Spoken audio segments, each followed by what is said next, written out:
এই হত্যাযজ্ঞ বারংবার চালিয়েছিলেন এ বিষয়ে দীর্ঘ ৭৫ বছর ধরে বিভিন্ন ঐতিহাসিকরা গবেষণা চালিয়ে যাচ্ছেন। হিটলারের এই ইহুদি নিধনকে তৎকালীন জার্মানরা হলোকাস্ট নাম দিয়েছিল। এই হলোকাস্ট বা ইহুদি নিধনের কারণগুলো ঠিক কি ছিল, আজকে এই ভিডিওতে আমরা জানবো অ্যাডলফ হিটলারের ইহুদি নিধনের কারণগুলো ঠিক।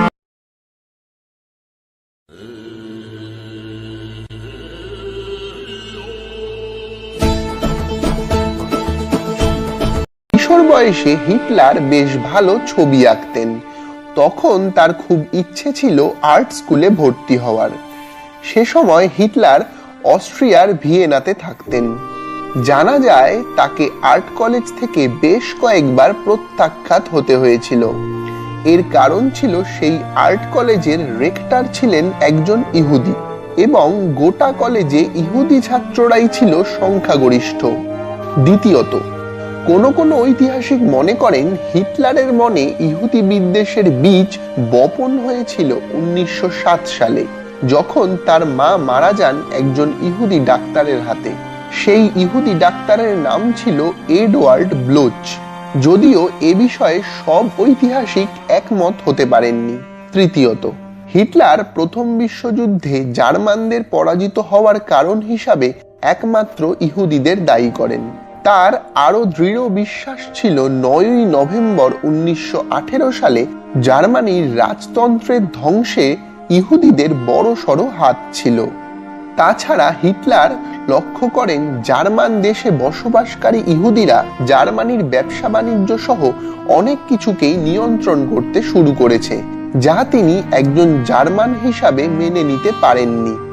বিখ্যাত ঐতিহাসিক ইয়াহুদ বাউয়ারের মতে ইহুদি নিধন বা হলোকাস্টের মূল কারণ ছিল আদর্শগত।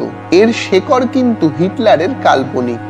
হিটলার মনে করতেন একটি আন্তর্জাতিক ইহুদি চক্রান্ত চলছে গোটা পৃথিবীকে নিয়ন্ত্রণ করতে, তাই ইহুদি নির্মূল করতে পারলেই তিনি বিশ্ব জয় করতে পারবেন। এমন একটি ধারণা তার মাথায় কাজ করত। তবে কোন ঐতিহাসিক মনে করেন মধ্যযুগের পরবর্তী সময় থেকে জার্মান সমাজ ও সংস্কৃতিতে একটি অ্যান্টি ইহুদি মনোভাব বাড়তে শুরু করে। পঞ্চমত, হিটলার এবং নাৎসিবাদের মূল নীতি ছিল জার্মানির ভাষা হবে জার্মান, তারা হবে আর্য রক্তের এবং তারা থাকবে সকল প্রকার ধর্মীয় কুসংস্কার থেকে মুক্ত। এছাড়া হিটলারের মতে জার্মানরা ছিল সুপিরিয়র জাতি, তাই তাদের অধিকার রয়েছে গোটা বিশ্বকে শাসন করার, যে বিশ্ব হবে ইহুদি মুক্ত। তবে ইহুদিদের প্রতি হিটলারের মনে যে প্রচন্ড ঘৃণা ও বিদ্বেষের জন্ম হয়েছিল তা কোনো রকমের উগ্র চিন্তা বা অন্যায় বোধ থেকে জন্ম হয়নি বলে অনেক ঐতিহাসিক মনে করেন। ইতিহাস সম্পর্কে হিটলার ছিলেন অত্যন্ত সচেতন। হিটলার জার্মানির ক্ষমতায় আসেন ১৯৩৩ সালে। এর আগেই তিনি তার লেখা বই মেইন ক্যাম্পে ইহুদিদের জার্মানি থেকে তাড়ানোর একটা আভাস দিয়েছিলেন। ১৯২২ সালে এক বিখ্যাত সাংবাদিককে দেওয়া সাক্ষাৎকারে হিটলার বলেন, আমি যদি কোনোদিন সত্যি ক্ষমতায় আসতে পারি তাহলে আমার প্রথম কাজ হবে ইহুদিদের শেষ করে দেওয়া। হিটলার ক্ষমতায় আসার পরই গোটা জার্মানিতে ইহুদি বিদ্বেষ মাথাচাড়া দিয়ে ওঠে। শুরু হয় তাদের উপর লুটপাট এবং হত্যালীলা। হিটলার চেয়েছিলেন এভাবেই ইহুদিদের দেশ থেকে বিতাড়ন করবেন। তাই ১৯৩৫ সালে তিনি নতুন আইন চালু করলেন। তাতে দেশের নাগরিকদেরকে দুটি ভাগে ভাগ করা হলো, জেন্টিল আর জু।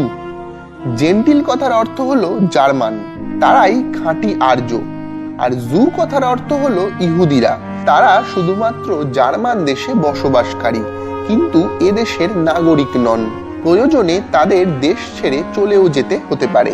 এরপর দেশের স্বরাষ্ট্র মন্ত্রক ইহুদিদের চিহ্নিত করার জন্য একটি জন্ম কার্ড সরবরাহ করে, যা থেকে জানা যেত কে ইহুদি আর কে ইহুদি নয়। দেশের অর্থমন্ত্রক ইহুদিদের সমস্ত সম্পত্তি বাজেয়াপ্ত করে। জার্মান প্রতিষ্ঠানগুলো ইহুদিদের চাকরিচ্যুত করে এবং জার্মান বিশ্ববিদ্যালয়গুলো ইহুদিদের ভর্তি নিতে অস্বীকার করে। এরকম অনেক হিংসাত্মক এবং নিবর্তনমূলক ব্যবস্থা গ্রহণ করে হিটলার সরকার। তবে দ্বিতীয় বিশ্বযুদ্ধ শুরু হওয়ার সাথে সাথেই চূড়ান্তভাবে ইহুদিদের হত্যালীলা শুরু করেন অ্যাডলফ হিটলার। জনসমাজ থেকে বিচ্ছিন্ন করে ইহুদিদের আলাদা জায়গায় নিয়ে যাওয়া হয়। এছাড়া কনসেন্ট্রেশন ক্যাম্প বা গ্যাস চেম্বারে ঢুকিয়ে ইহুদিদের হত্যা করা হয়। জার্মানি এবং হিটলারের দখলীকৃত দেশগুলিতে এই সময় ইহুদিদের উপর হত্যাযজ্ঞ চলে প্রায় 1945 সাল পর্যন্ত।